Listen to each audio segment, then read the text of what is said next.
सिरसा तेज की सभी वीडियो देखने के लिए पहले हमारे चैनल को सब्सक्राइब कीजिए और बेल आइकन को प्रेस कीजिए।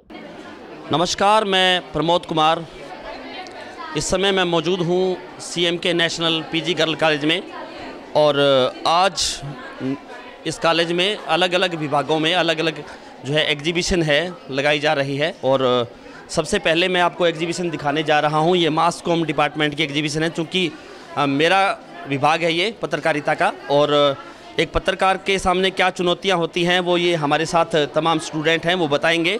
और उससे पहले मैं आपको इनका ये मॉडल दिखाने जा रहा हूँ, जिसमें से अलग अलग इन्होंने बताया है कि एक ट्रैफिक के दौरान पत्रकार कैसे रिपोर्टिंग करता है। हॉस्पिटल यहाँ दिखाया गया है, एक इमरजेंसी हालात में क्या व्यवस्थाएं होती हैं, पार्लियामेंट दिखाया हुआ है। जब कोई घटना होती है, कहाँ मीडिया वाले आते हैं, मीडिया वाले कितनी खतरनाक नौकरी है कि उन्हें जान से खेल के उन्हें वहाँ पर जाना पड़ता है। वहाँ पे जहाँ जो चीज़ होती है, जिस जगह पे होती है, सभी से पूछना पड़ता है और सब मतलब एक एक चीज़ का पॉइंट लेना और वो सभी दुनिया वालों के सामने लाना, ये मीडिया वालों का काम होता है।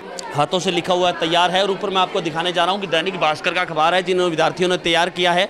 इंडिया फेमस जो जर्नलिस्ट हैं, हालांकि रवीश कुमार नहीं है इनमें, क्योंकि मेरे जो आइकॉन है, एक आदर्श हैं, वो नहीं है इनमें। कहीं ना कहीं थोड़ा बहुत मुझे भी मलाल है इन विद्यार्थियों से। हाँ जी, क्या कहेंगे आप इसके बारे में? हमने ये टाइप्स ऑफ रिपोर्टिंग बताई हैं ताकि कि जर्नलिज़म में आके जर्नलिस्ट को क्या कुछ फेस करना पड़ता है, चाहे कितनी भी प्रॉब्लम्स हो उन्हें लोगों तक बात पहुंचानी पड़ती है कि आप सेफ़ रहिए अगर कोई क्राइम रिपोर्टिंग है, या जैसे कि यहाँ पे साइक्लोन का दिखाया है। और टाइप्स ऑफ रिपोर्टिंग, क्योंकि अगर रिपोर्टर्स नहीं जाएंगे तो आम लोगों को भी उस चीज़ के बारे में पता नहीं लगेगा। वो एक हिस्टोरिकल जो चीज़ें हैं वो नज़र आ रही हैं। कहीं ना कहीं ये जो रेड फोर्ट लाल किला है और कुतुब मीनार की तस्वीरें हैं और कुछ और चीज़ें हैं, खास करके हिस्ट्री विभाग है हम, इतिहास। हाँ जी। तो आप फिर इस कॉलेज का क्या इतिहास है? सर हमें उसका पता है, हमें कॉलेज का नहीं पता। इतिहास का आपको पता नहीं है? नहीं सर। पढ़ते हैं उसका इतिहास भी आपको पता होना चाहिए, क्योंकि इतिहास के आप विद्यार्थी हैं। चलिए इसका इतिहास बता दीजिए। ये सर रेगिस्तान है, जैसा कि इसमें दिखाया गया। वहाँ पानी वगैरह नहीं होता, सिर्फ मिट्टी वगैरह है और कुछ फूल पौधे हैं, मतलब हल्के फुल्के हैं। और ये राजस्थान में पाया जाता है जी, राजस्थान में पाया जाता है। और ये मरुस्थल का जहाज है जी। कुछ और तस्वीरें भी हम आपको दिखा रहे हैं, क्योंकि इस समय मैं मौजूद हूँ CMK national PG girl college में। और आज यहाँ अलग अलग जो विभाग हैं उनकी अलग अलग जो है एग्जीबिशन है, प्रदर्शनी है लगाई जा रही है।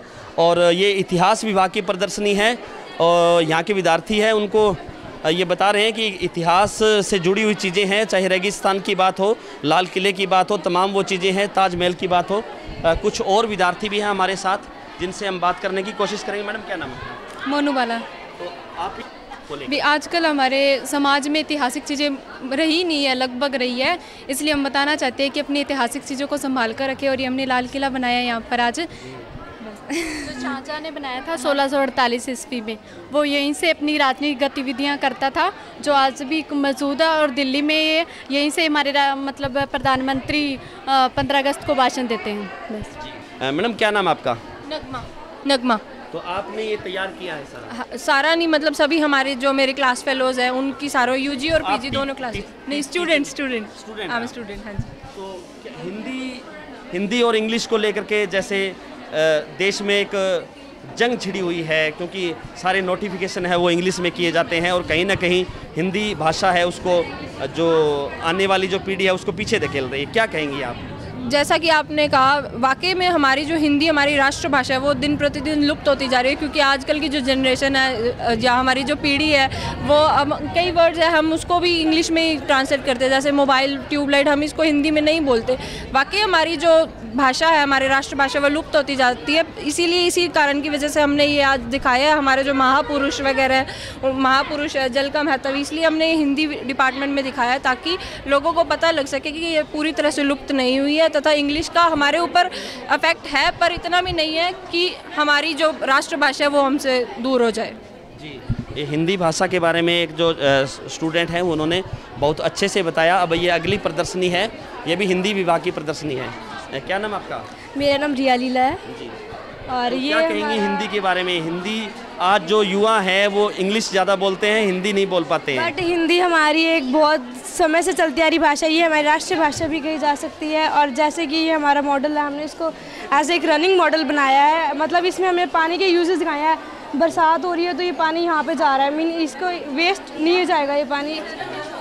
आप देख रहे हैं तस्वीरों में, इस समय मेरे साथ मौजूद हैं कॉलेज की प्रिंसिपल हैं डॉक्टर विजय तोमर, और ये भी प्रदर्शनी है उसका निरीक्षण किया जा रहा है। मैडम, आज कितने विभागों ने प्रदर्शनी लगाई है? ये करीब 26 विभाग हैं जिन्होंने आज इस प्रदर्शनी का आयोजन किया है। ऑलमोस्ट सारे ही डिपार्टमेंट्स हैं कॉलेज के जिन्होंने इसमें अपने मॉडल्स रखे हैं। क्या उद्देश्य है प्रदर्शनी लगाने का, एग्जीबिशन लगाना, अलग अलग विभाग? इसका उद्देश्य है, एक तो बच्चों में क्रिएटिविटी की भावना आती है, दूसरा प्रैक्टिकल नॉलेज मिलती है। जिन चीज़ों को अपने सिलेबस में बच्चे पढ़ते हैं मॉडल्स के रूप में, और क्या उनको दिखाने की कोशिश की है स्टूडेंट्स ने। और इसके अलावा कुछ डिपार्टमेंट्स ऐसे हैं जिन्होंने ये दिखाया है कि वेस्ट चीज़ों से कैसे हम अपने डेली यूज़ में उन चीज़ों को यूज़ कर सकते हैं। मैं सबसे पहले यही कहना चाहूँगी कि ये जो दहेज प्रथा है इसको रोकना चाहिए। इसके सल्यूशंस के अंदर पेरेंट्स की एजुकेशन और प्लस बच्चों की एजुकेशन बहुत ज़रूरी है। अगर पेरेंट्स इन चीज़ों को रोकेंगे तो ये चीज़ें बंद हो सकती हैं। तो इसके जरिए इसके अंदर तो हमने ये दिखाया है कि यहाँ पे पहले शादी हो रही है, उसके बाद लड़की को ऐसे तकड़ी में तोल रहे हैं। हम कहते हैं कि ये सब चीज़ें पुरानी है, आज के समाज में ये चीज़ें नहीं है, पर स्टिल ये चीज़ें हैं, एग्जिस्ट कर रही हैं। तो हम इसके जरिए तो हम यही दिखाना चाहते हैं।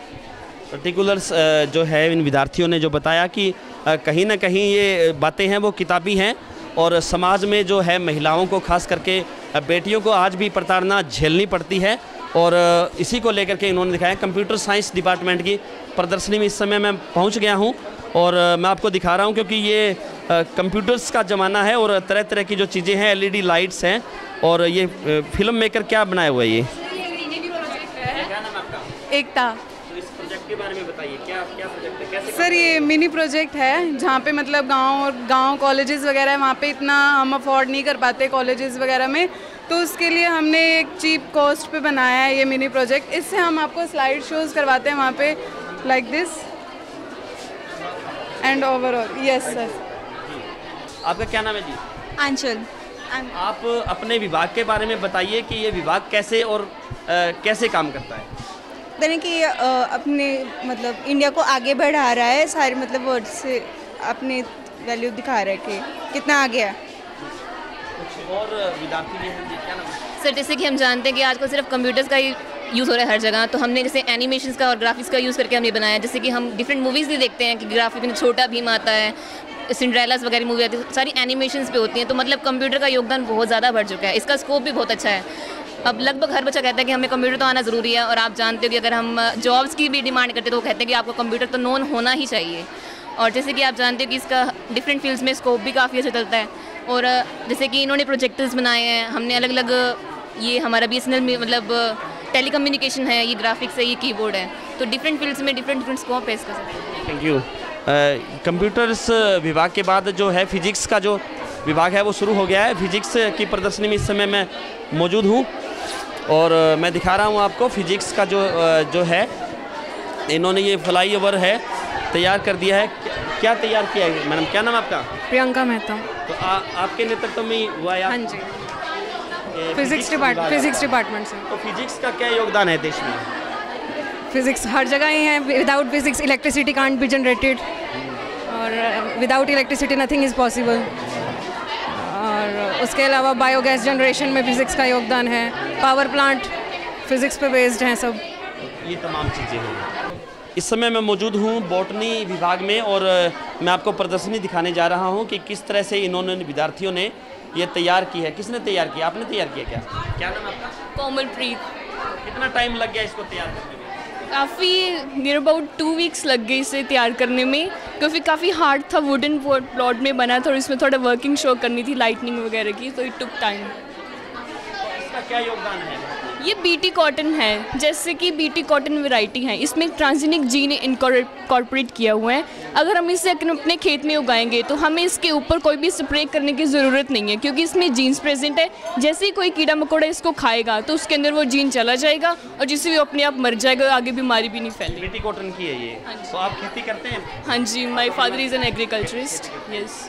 हाँ जी, ये नई वैरायटीज़ जो हमारे रिसर्चर्स ने प्रोड्यूस की हैं, स्पेशली जो ट्रांसजेनिक प्लांट्स आजकल बहुत ही कॉमनली यूज्ड एम्प्लॉय हो रही है, उन्हीं की वजह से ये एक रिवोल्यूशन आ गई अपनी एग्रीकल्चर में। तो ये ट्रांसजेनिक की वजह से ही आई है। हम आपको दिखा रहे हैं, आज हमने CMK national PG girl college की वो तमाम प्रदर्शनियाँ दिखाई और विद्यार्थियों से रूबरू करवाया, क्योंकि इस प्रदर्शनी को लेकर के काफ़ी उत्साह विद्यार्थियों में देखा जा रहा है। हमारे साथ आप लगातार बने रहिए सिरसा तेज के लिए। हमारे YouTube चैनल को सब्सक्राइब कीजिए और अगर ये वीडियो आप फेसबुक पे देख रहे हैं तो फेसबुक पेज को भी लाइक कीजिए। शुक्रिया।